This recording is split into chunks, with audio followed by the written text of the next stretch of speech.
Hello all, welcome to என்கே vlogs. இன்றைக்கி நம்ம பார்க்க போகிறது ஒரு காரசாரமான வரமிளகா சிக்கன் கிரேவி. எப்படி செய்யுதுன்னு பார்த்துடலாமா? இதுக்கு ரொம்ப சிம்பிளான இன்க்ரீடியன்ட்ஸ் தாங்க.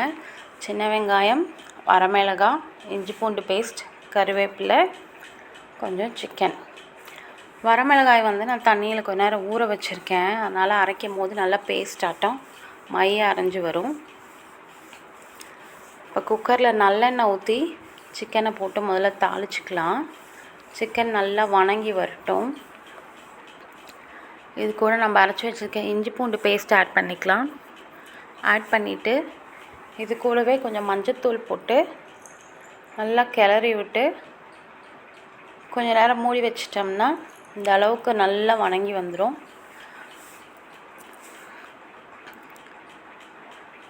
சின்ன வெங்காயத்தில் பாதி அரைச்சி எடுத்துக்க போகிறோம், பாதி முழுசாக ஆட் பண்ணிக்க போகிறோம்.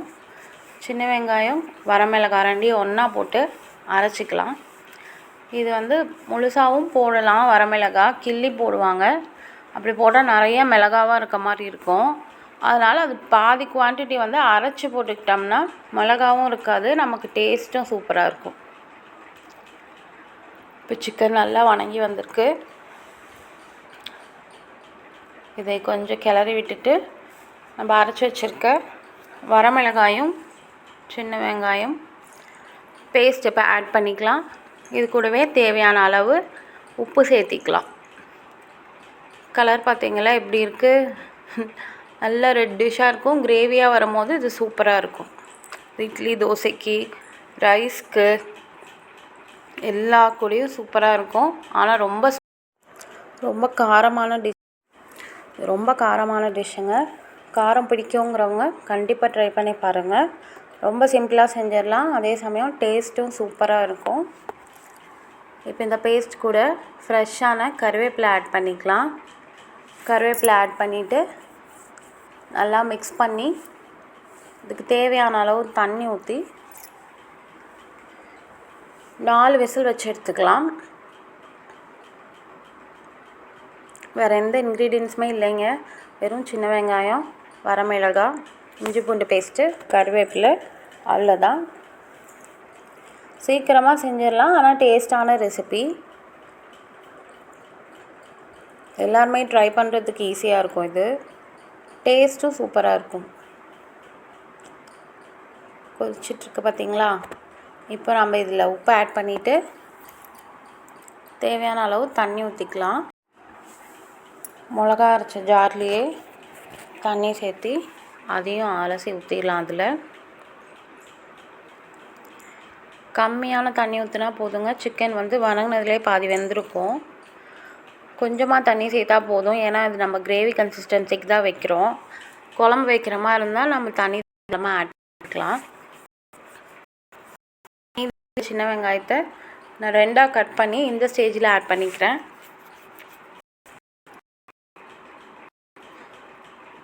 இந்த ஸ்டேஜில் ஆட் பண்ணிக்கிட்டு நல்லா கிளறி விட்டுடலாம். இந்த வெங்காயம் நல்லா வெந்து குழஞ்சி வந்திருக்கும். இது கிரேவி கன்சிஸ்டன்சிக்கு நல்லா ஹெல்ப் பண்ணும் இந்த மாதிரி போடுற வெங்காயம். அது இல்லாமல் நம்ம அரைச்சி ஊற்றிருக்கோம் வெங்காயம். இது ரெண்டுமே அது ஒரு நல்ல டேஸ்ட் கொடுக்கும். அப்புறம் வரமிளகாயில் இருக்க பச்சை வாசம் போகிற வரைக்கும் வேக வைக்கணும். இப்போ தண்ணி சேர்த்தியாச்சு. இப்போ நல்லா கிளறிட்டு குக்கரில் 4 விசில் வச்சுக்கலாம். விசில் வந்துட்டுருக்கு. 4 விசில் வரைக்கும் வெயிட் பண்ணலாம். 2 விசில்லே நல்லா வெந்துடும். இருந்தாலும் இன்னும் கொஞ்சம் நல்லா குக் ஆகிருந்தால் தான் இந்த சிக்கன்லாம் நல்லா டேஸ்ட்டாக இருக்கும். அதனால் 4 விசில் வச்சுக்கிட்டோம்னா டேஸ்ட் சூப்பராக இருக்கும்.